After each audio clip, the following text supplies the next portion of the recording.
So at the end of last year, I found myself in Arusha, Tanzania, and I had heard about a nonprofit that was working out there called Small Steps for Compassion. And I heard about them because they had this skate park. It was the biggest skate park in East Africa. I thought, that's interesting and different. And as I dug more into what they were doing, I found out that the skate park was just one of many incredible things that they were up to. They had purchased this huge plot of land, and they had built a home for these girls who were orphaned. They were giving 25 young girls a home and a place to feel safe and loved and taken care of. And they created an organic farm, and they had a bakery and a school. And I found out that when they bought the property, there was already a school there, but the school was very poorly run. The teachers were not qualified. It was not a good situation. And when they took over, they brought in really talented teachers, really qualified professors, and they slowly but surely turned it into one of the best schools in the region. And now it has a reputation that if you're a parent of a kid anywhere within a reasonable radius, you want your kids to end up at the Small Steps School.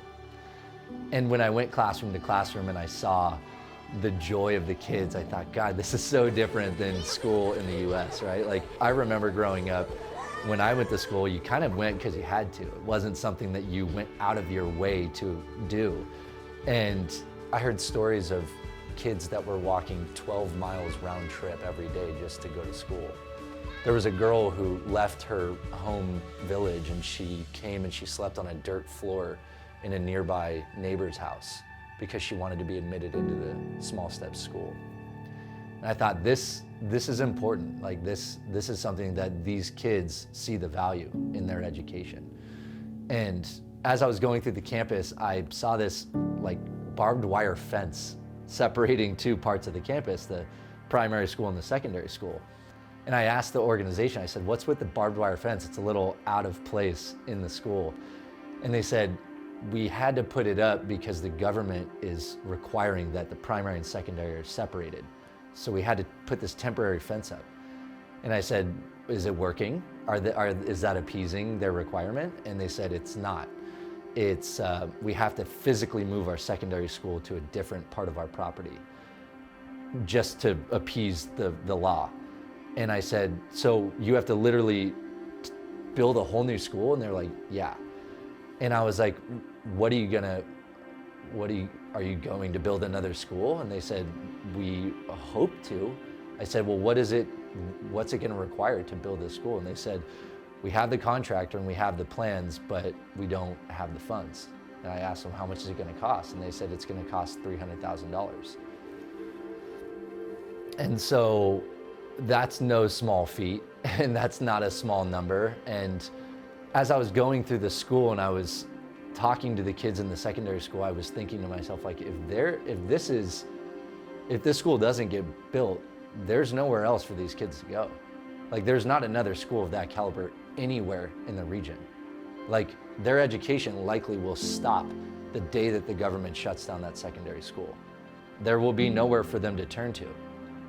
And so I talked with the organization. I said, what do you have in place? They said, we're going to start a fundraiser through Classy on our platform, on our website, and we're going to hopefully raise it from there. So I thought, all right, well, I'm there. I have a camera. I'm realizing the power of storytelling and the power of getting people, aware of what's going on. And let's let people get involved. Let's let people donate. Let's let people give $50, $100, $1,000, whatever it is. And if you don't have any money to give, spread the word. Share this, put this on your platform. Like, if you have nothing, you have a voice, you still have a voice. We can do this, right? Like, we can do this as a community, because I think there's no greater gift than investing your time and money and energy into someone that you believe in, right?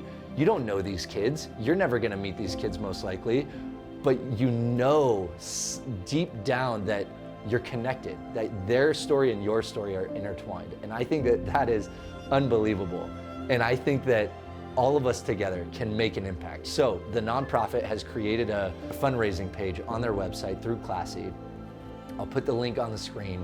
I'll make sure that it's linked everywhere so that way you know where to go to give, to invest in at least one brick, or at least one classroom, or at least one mess hall, that we saw the value in their future.